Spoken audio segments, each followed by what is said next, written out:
जी हाँ, ये नजारा किसी फिल्म का नहीं बल्कि बाढ़ के कहर का है।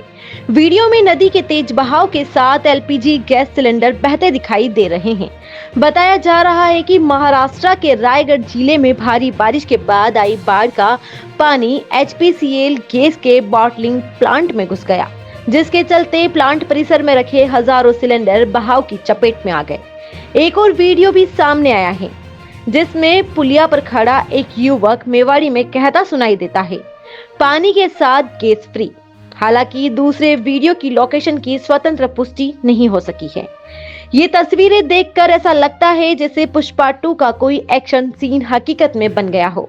फर्क सिर्फ इतना है कि यहाँ कोई शूटिंग नहीं बल्कि बाढ़ का असली कहर दिखाई दे रहा है।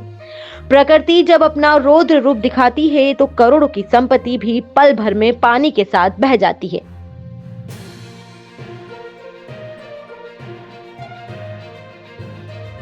तो बच्चे की गैस की टंकियां छती हो तो ले जाओ।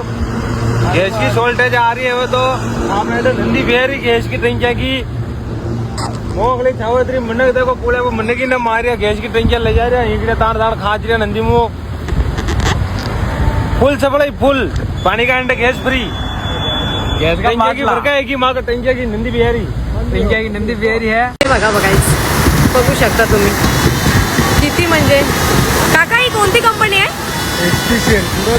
एचपीसीएल कंपनी आहे का? तुम्ही बोलू शकता यामध्ये पण यामध्ये आता किती लॉस झाला रे बाटले कुठे जातील काय जातील मग 5-6 हजार एमटी सिलेंडर जाणं हे काय खाऊ गोष्ट नाहीये। तुम्ही बघू शकता गाईज अजून तिकडे चालूच आहे म्हणजे कंटिन्यू येतच आहे म्हणजे या पावसामुळे किती लॉस झालाय आणि हा पूर्ण नुकसान माणसांना फेडावं लागतं तुम्ही बघू शकता।